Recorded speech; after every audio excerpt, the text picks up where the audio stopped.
Ads లేకుండా latest episode చూడండి. అలా అని రవిని పోటీ చెయ్యొద్దు అంటే నేను ఒప్పుకోను.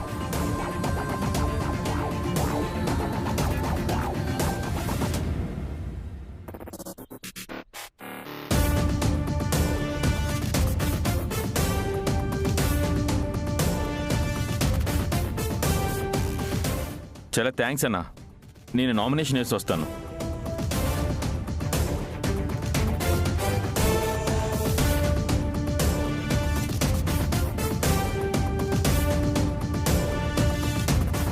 ఈ మనిషి నాకు అర్థం కాడు. నిన్నేమో రవిని నామినేషన్ వేయద్దన్నారు, ఇప్పుడేమో సపోర్ట్ చేస్తున్నారు. అక్క బ్యాగ్ ఇవ్వు, అక్కడ పెట్టేసి వస్తాను. పద, నేను వస్తాను. ఒక్క పనికి ఇద్దరెందుకక్క, నాకివ్వు.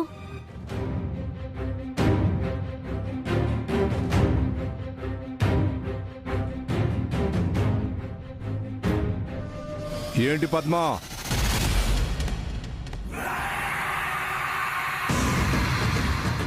నీ మొగుడు ఎలక్షన్లో పోటీ చేస్తాడా? అదేగా ఆయన చెప్పారు. అంటే నువ్వు కూడా వాడికి సపోర్ట్ చేస్తున్నావు అన్నమాట. వాడు ఈ ఫ్యాక్టరీకి ఎలా వచ్చాడో నీకు తెలియదంటే?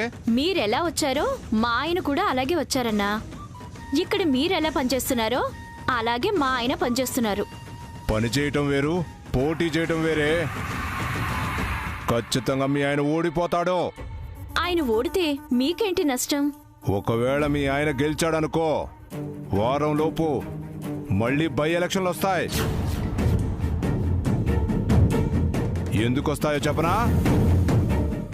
ఎప్పట్లాగే నీ మొగుడు పని ముగించుకొని ఇంటికి వెళుతుంటాడు. దారి మధ్యలో పెద్ద వెహికల్, నీ మొగుడు రోడ్డు మీద సైకిల్ తొక్కుంటూ అలా వస్తుంటాడు. సడన్ గా ఆ వెహికల్ లైట్స్ వెలిగాయి. నీ మొగుడు అలా వస్తున్నాడు, వెహికల్ వస్తుంది, వస్తున్నాడు, వెహికల్ వస్తుంది, వస్తున్నాడు, వెహికల్ వస్తుంది.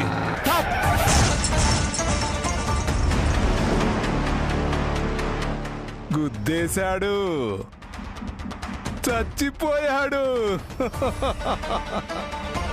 నీ పసుపు కుంకాల మీదుగా టైర్లు వెళ్తాయి, నీ గాజులు పగిలిపోతాయి. ఫ్యాక్టరీలో నీ జాబ్ ఉంటుంది, కానీ ఇంట్లోనే నీ జాతకం మారిపోయి విధవరాలివి అవుతావు.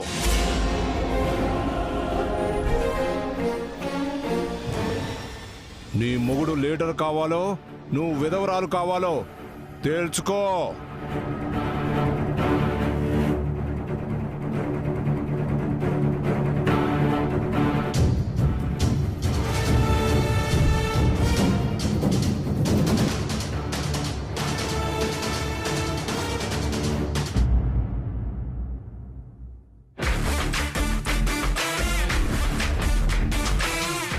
కష్టపడి కొట్టేసిన డబ్బు ఏ గత తన్నుకుపోయిందో, ఏ రాబంది ఎత్తుకెళ్ళిపోయిందో.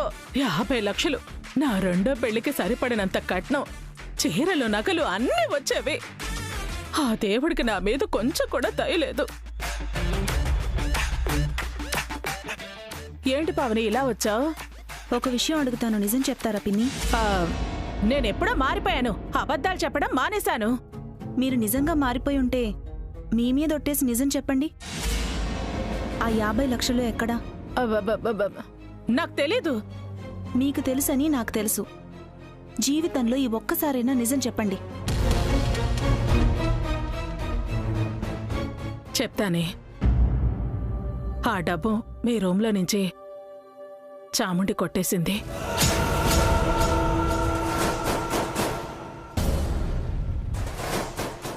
చాముడి దగ్గర నుంచి నేను కొట్టేశాను, నా దగ్గర నుంచి ఇంకెవరో కొట్టేశారు. ఇప్పుడు ఆ డబ్బులు ఎవరి దగ్గర ఉన్నాయో నిజంగా నాకు తెలీదు. నీ మీద ఉంటే? నిజంగా మీరు మారిపోయి ఉంటే మీరు ఆ డబ్బులు దొంగతనం చేసుండరు పిన్ని. బుద్ధి తక్కువే పొరపాటు చేశానే. చాముడి దగ్గర నుంచి ఆ డబ్బు తీసుకుని భాస్కర్కి ఇద్దామనుకున్నాను. అనవసరంగా హారిక రూమ్ లో దాచిపెట్టేశాను. హారిక రూమ్ లో దాచారా? అవునే. అందుకే ఆ డబ్బులు జాగ్రత్తగా ఉన్నాయో లేవో అని రోజుకు 2 సార్లు ఊడ్చే వంకతో ఆ గదికి వెళ్లి డబ్బు చూసొచ్చేదాన్ని. ఈ రోజు ఊడటానికి వెళితే డబ్బులు అక్కడ లేవు.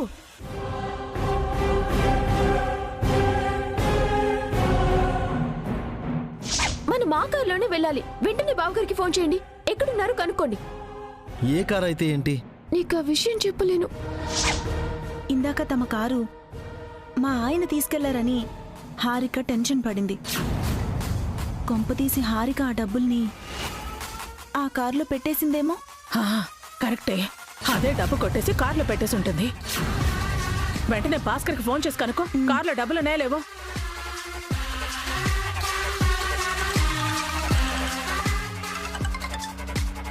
హలో, ఏమండి? ఏంటి పవని, డ్రైవింగ్లో ఉన్నాను, తర్వాత కాల్ చేస్తాను. విషయం వినకుండా కాల్ కట్ చేస్తారేంటి?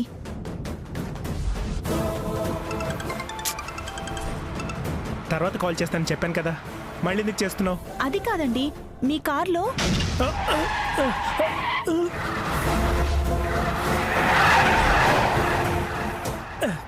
ఛీ, టైర్ పంచర్ అయింది, అంతా నీ వల్ల జరిగింది. పెట్టాయి ఫోను.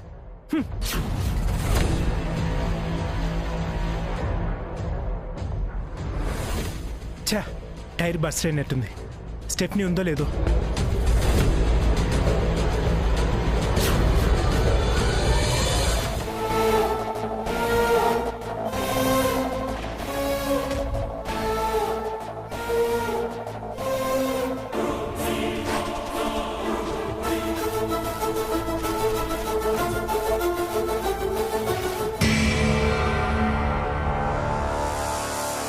బ్రీఫ్ కేస్ ఇక్కడ ఉందేంటి?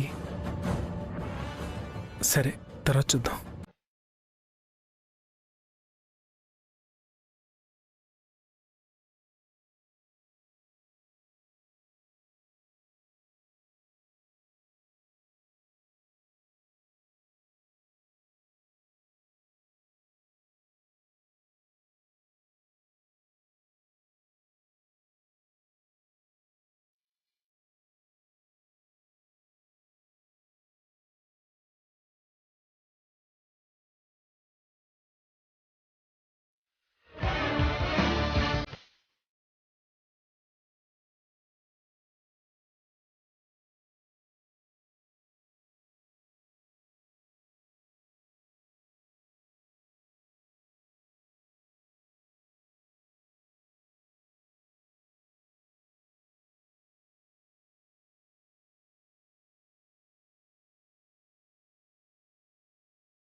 అమ్మయ్య, 50 లక్షలు ఇక్కడ ఉన్నాయన్నమాట.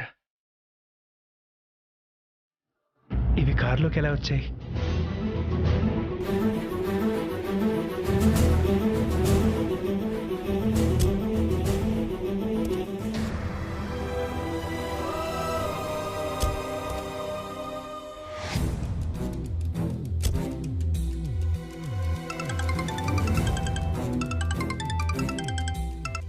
హలో, ఏమండి, మీ కార్లో బ్రీఫ్ కేస్ లాంటిది ఏమైనా ఉందా?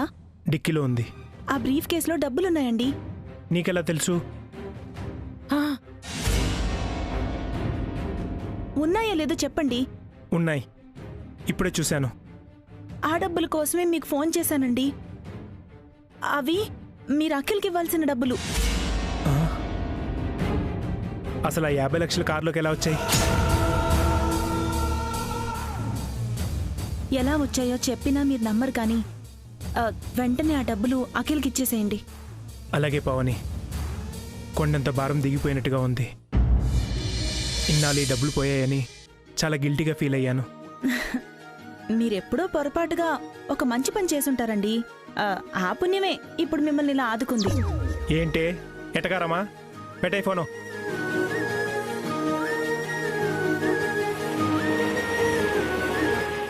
అదేంటే భాస్కర్కి నిజం చెప్పకుండా ఎందుకు దాచా? నిజం చెప్పి అన్నదమ్ముల మధ్య గొడవలు పెట్టమంటారా పిన్ని? నేనలా చేయలేను. మీరు పెద్దవారు, మా అమ్మ లాంటివారు. నిజంగా మీరు మారుంటే మంచిగా ఉండండి.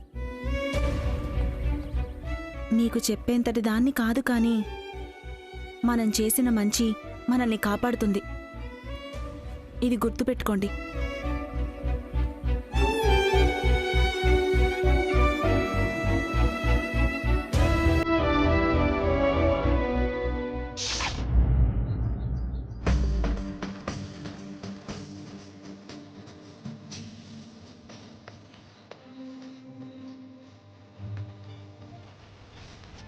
ఏం కావాలి బాబు? ఒక మంచి టెడ్డీ బేర్ కావాలి అంకుల్. మీ మమ్మీ డాడీ ఏరి? వాళ్ళు రాలేదు, నేనే వచ్చాను. మరి డబ్బులు? నేనే ఇస్తాను. నీ దగ్గర ఉన్నాయా? డాడీ ఇచ్చిన పాకెట్ మనీ ఉందిగా. డాడీ ఇచ్చిన పాకెట్ మనీతో టెడ్డీ బేర్ కొంటున్నావంటే నీకు టెడ్డీ బేర్ అంటే అంత ఇష్టమా? టెడ్డీ బేర్ నాకు కాదు అంకుల్, మా చెల్లెళ్ళకి. మీ చెల్లెళ్ళకా? అవును, పాపం వాళ్ళు ఆడుకోవడానికి ఒక్క టాయ్ కూడా లేదు. అందుకే వాళ్ళ కోసం టెడ్డీ బేర్ కొనాలని వచ్చాను. ఇంత చిన్న వయసులో నీ చెల్లెళ్ళ గురించి అంతలా ఆలోచిస్తున్నావంటే నీ చెల్లెళ్ళు నిజంగా అదృష్టవంతులు. ఏది కావాలి నీకు? అదిగో అదంకుల్. ఈ టెడ్డీ బేరేనా? తీసుకో.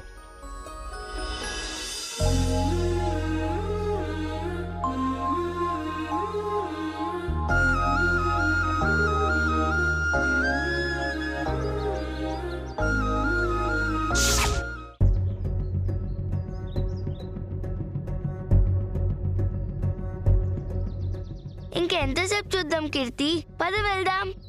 మమ్మీకి డాడీకి అన్నయ్యకి చెప్పకుండా వచ్చాం. ఇది తప్పనిపిస్తుంది. ఏం కాదు, మన టాయ్స్ కోసమే కదా వచ్చాం. అవి తీసుకుని వెంటనే వెళ్ళిపోదాం. వద్దను. మమ్మీని డాడీని అడిగితే బోల్డ్ అన్ని టాయ్స్ కొనిపిస్తారు కదా. ఆల్రెడీ ఉన్నాయి కదా, కొన్నే ఉన్నాయి కదా, మళ్ళీ కొనడం ఎందుకు? ఇంట్లోకి వెళ్దాం పదా.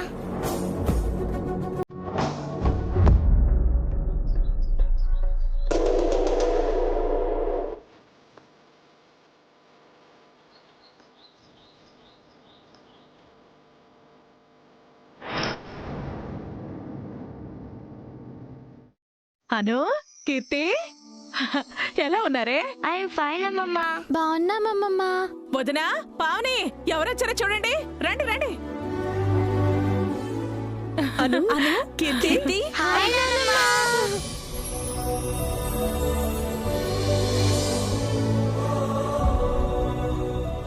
మమ్మీ డాడీ బన్నీ బయటున్నారా? వాళ్ళు రాలేదు నాన్నమ్మ. వాళ్ళు రాలేదా? వాళ్ళు రాలేదా? లేదు, మేం మాత్రమే వచ్చాం.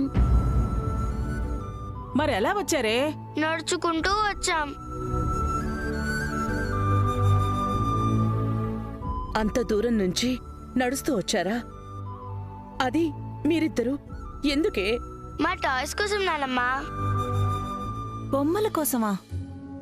అవును పెద్దమ్మ, మా కోసం డాడీ కొన్న టాయ్స్ ఇక్కడే ఉన్నాయి కదా. అక్కడ మేము ఆడుకోవడానికి ఏమీ లేవు. ఇక్కడ టాయ్స్ మేము తీసుకెళ్ళొచ్చా నానమ్మా?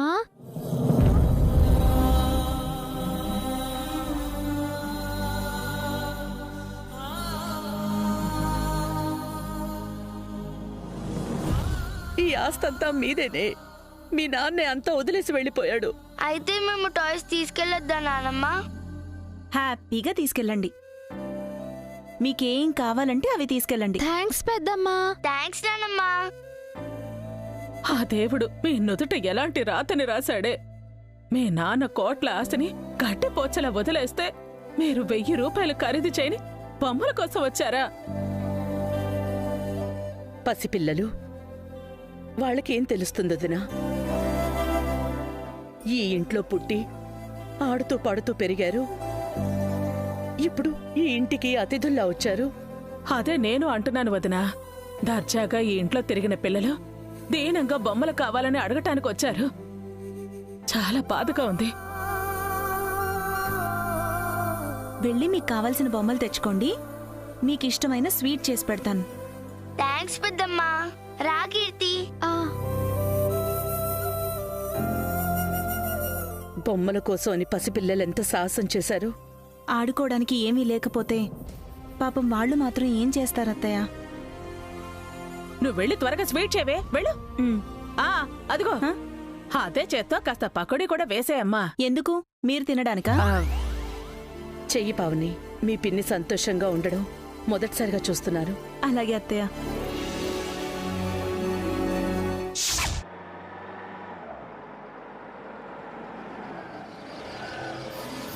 బావగారికి ఫోన్ చేయి అఖిల్. వెంటనే ఫ్యాక్టరీకి రమ్మని చెప్పు.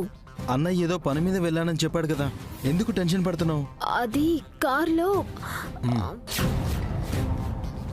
దేవుడా, ఆ కార్లో డబ్బులు పెట్టారని చెప్తే అఖిల్ ఏమంటాడు?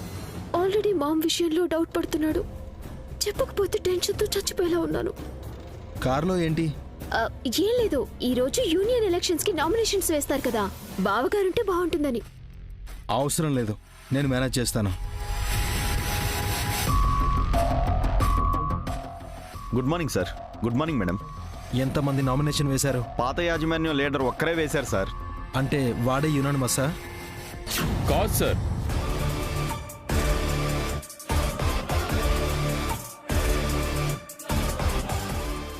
నేను కూడా నామినేషన్ వేస్తున్నాను. నువ్వా? అవును సార్, పాత యూనియన్ లీడర్కి పోటీగా నేను నిలబడుతున్నాను. నా నామినేషన్ తీసుకోండి.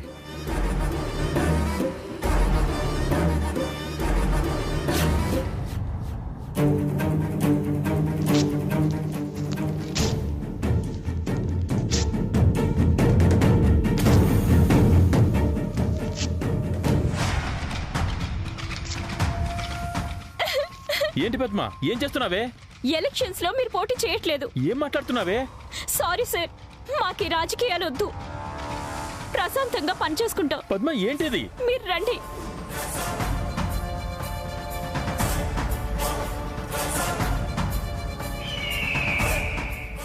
పాత యూనియన్ లీడర్ అంటే వర్కర్స్ అందరికీ భయంగా ఉన్నట్టుంది. కొంతమందికి భయం సార్, కొంతమందికి గౌరవం. వాడే మళ్ళీ లీడర్ అయితే మన మాట వింటాడా? మన మనిషి ఒక్కని పెడితే బాగుంటుందేమో. అవసరం లేదు సార్, పాత లీడర్ మన మనిషే.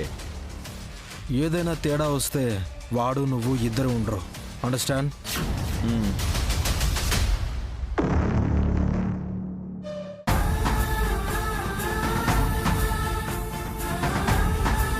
ఏమైంది పద్మ నీకు? ఎందుకు ఇలా చేసావు? ఏమైంది రవి? చూడండి వదినా, నేను నామినేషన్ వేయడానికి వెళ్తే పద్మ వచ్చి నామినేషన్ పేపర్లు చింపేసింది. నేను పోటీ చేయనని కూడా చెప్పేసింది. రవి పోటీ చేస్తే ఏమవుతుంది పద్మ? మాకెవరూ లేరక్క. నాకు ఈయనకు నేను మాత్రమే. రేపేదైనా జరగరానిది జరిగితే ఇద్దరి జీవితాలు నాశనం అవుతాయి.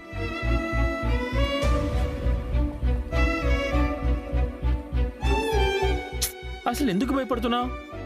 ఎంతో ధైర్యంగా ఉన్న బావగారే సైలెంట్ గా ఉన్నారు. కోట్ల ఆస్తి వదులుకుని వచ్చి ఒక వర్కర్లా పనిచేస్తున్నారు. ఈ ఫ్యాక్టరీ ఓనర్ కి స్వయంగా బంధువై కూడా బావగారి ఎలక్షన్ లో పోటీ చేయడం లేదు. అలాంటిది మనకెందుకండి? మనవి చాలా చిన్న బతుకులు, పని చేస్తేనే కానీ బ్రతకలేం. మనకి ఈ రాజకీయాలు గొడవలు అవసరమా?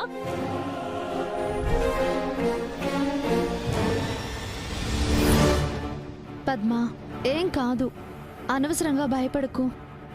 వద్దక్క, పోరాడే శక్తి ధైర్యం ఉండి కూడా బావగారు ఎందుకు మౌనంగా ఉన్నారు? మీతో పోలిస్తే మేం చాలా బలహీనులం. మాకు ఈ పోరాటాలు వద్దు. మంచి నిర్ణయం తీసుకున్నావే పద్మ.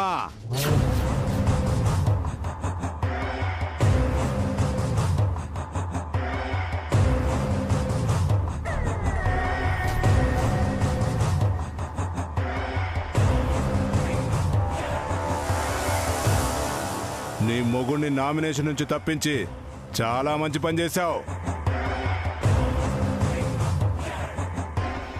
అయినా నాతో పోటీ పడాలంటే వాడు మగాడై ఉండాలి. ఈ ఫ్యాక్టరీలో నేను తప్ప వేరే మగాడు లేడు. నన్ను ఎదిరించి గెలిచే దమ్ము ధైర్యం ఎవరికి లేదు. ఇక్కడ నేనే లీడర్ని. నాకు పోటీగా ఎవరూ లేరు, ఎవ్వడు రాడు. ఎవరైనా ఉంటే ఈవినింగ్ వరకు టైం ఉంది. నన్ను ఓడించే సత్తా ఉన్నోడు నామినేషన్ వేయొచ్చు. మొలతాడు కట్టుకున్న మగాడు కాకుండా మూతి మీద మీసం మొలిచి పౌరుషం ఉన్న మగాడైతే నాతో తొడగొట్టొచ్చు, తలబడొచ్చు. లేదంటే నేనే యునానిమస్, నేనే లీడర్.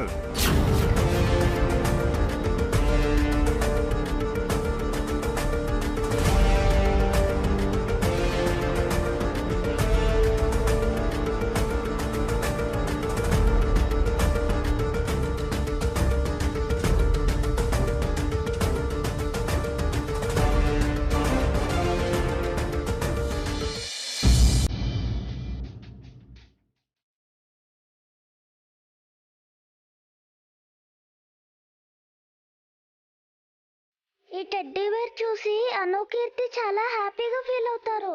వాళ్ళకి సర్ప్రైజ్ గా ఇవ్వాలి.